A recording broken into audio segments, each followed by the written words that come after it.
Bonsoir. Bienvenue au CPP Freud. Pour qui c'est la première fois ce soir? Waouh, trop bien. Beaucoup de nouveaux donc. Bon bah du coup je vais me présenter. Je suis votre.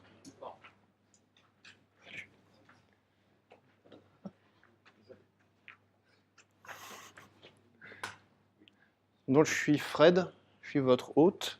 Dans la vie je travaille à Murex, donc ici. Je travaille aussi sur un site qui s'appelle QuickBench, qui fait du benchmarking en ligne. Vous pouvez me suivre sur Twitter à FredTangoDev. Donc le programme du soir, on va présenter l'actualité et le sponsor maintenant. Ensuite, on va faire un peu de Lightning Talk. Donc pour tous les nouveaux, les Lightning Talk, c'est n'importe quoi de moins de 10 minutes. Soit vous avez un support avec des slides, soit non. C'est open mic en fait. Et on va faire à peu près 30 minutes de ça. Ensuite, on mange des pizzas. Et après, on va passer sur les deux gros talks. Donc d'abord, Roman qui va nous présenter son moteur. Et ensuite, Loïc qui va venir nous expliquer tout sur les modules. Tout. Avant même qu'il soit arrivé. Donc les news. Il y a la CPPCon qui arrive dans 2 semaines. Il y a quelques personnes parmi nous qui y vont. Au moins une. Voilà. Et on a aussi Jonathan qui vient régulièrement, qui va être présentateur là-bas. On a Noël qui va présenter un poster là-bas. Et donc moi qui vais parler d'algorithmie là-bas. Avec un talk que j'ai fait ici l'an dernier, pour ceux qui étaient déjà là. Deuxièmement, si vous n'avez pas envie d'aller jusqu'à Seattle à la CPPCon dans 2 semaines, en février, il y a C++ on Sea. Vous voyez, vous prenez un petit bateau à Calais et vous y êtes quasiment direct. C'est en février. Alors j'ai dit qu'il y avait les Early Bird Tickets. En fait, ils ont fini aujourd'hui. Désolé, j'ai rédigé le slide, j'ai vérifié, le truc était là. Et ce matin, j'ai contacté Philippe et il m'a dit qu'il n'y en avait plus. Mais vous pouvez quand même y aller, c'est probablement la seule occasion que vous aurez de faire une grosse conférence C++ pour pas très cher. Il y a aussi Meeting C++ à Berlin. Donc voilà, on va dire c'est les deux où vous pouvez y aller en stop et dormir chez l'habitant et vous en sortir à un prix raisonnable. Tu sais qui est-ce qui organise celle-là? Oui, c'est Phil Squared. Qui est venu chez nous voir, c'est son handle Twitter, parce que son nom m'échappe à l'instant. Philippe Phil Nash. Voilà. Qui est venu nous présenter Catch2 l'an dernier aussi. Voilà.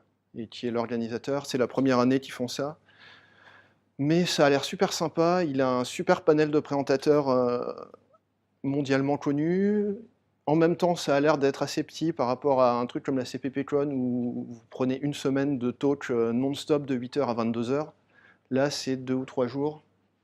C'est assez sympa. Ils ont distribué des tickets gratuits, mais pareil, je ne vais pas vous en parler parce que c'est fini. Et donc, ouais, l'autre manière d'aller voir une conf en stop et de s'en sortir à un prix raisonnable, c'est Meeting C++ à Berlin en novembre. Et là, par contre, ouais, tout est... On doit pouvoir encore acheter les billets, mais autrement, tout le reste est fermé déjà. Et il y aura aussi des speakers du C++ Freud, encore Jonathan et moi. Et aussi Mathieu, en fait, dans les deux cas, CPPCon aussi, que vous connaissiez, qui était l'ancien hôte du Freud. Et pas Joël. Écoute, je sais pas, il n'avait pas envie de voyager. En tout cas pour CPPCon.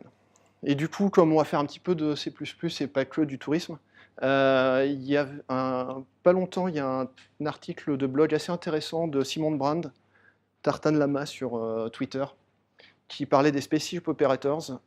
Si vous avez envie d'en savoir un peu plus, c'est vraiment le genre d'article qui est assez intéressant. Le Spaceship Operator, pour ceux qui ne savent pas encore, ça devrait arriver en 20, si je ne dis pas de bêtises. Et c'est juste de la comparaison, en fait, directement, je compare A avec B, ça va me renvoyer soit au -1 si A est inférieur à B, soit +1, soit 0. Enfin, ou n'importe quel nombre négatif, positif ou 0. Il explique ça beaucoup mieux que moi, il fait beaucoup moins d'approximation de mauvaise qualité. C'est un peu plus Oui. compliqué que ça parce qu'il voulait différencier les types qui sont Voilà. complètement comparables ou pas complètement Exactement. comparables, etc. Donc c'est des types qui sont convertibles en moins un rien, mais c'est pas directement moins un rien. C'est ça. Et en plus, voilà. Du coup, la note de blog est vraiment intéressante pour voir toutes ces histoires d'ordre partiel, d'ordre complet, d'ordre strict. Bref, lisez-le. Ça sera mieux que de m'entendre en parler. C'est des maths, c'est super intéressant. Du coup, j'ai appris que les floats et les doubles n'étaient pas comparables strictement, déjà. Parce qu'il y a des not a number et des infinis dedans. Bon, désolé la pub. Donc, on est chez Murex, qui est donc, j'ai pas relu les slides du tout, mais on est, ouais, voilà, plus de 500 développeurs dans une compagnie de plus de 2000 personnes, avec 17 bureaux à travers le monde, et on fait du software pour les capital markets avec de la passion. Et vous pouvez nous rejoindre, nous suivre sur Twitter, nous suivre sur LinkedIn et nous suivre nos vidéos sur YouTube. Et je vous invite donc à tous partager et apprendre ce soir.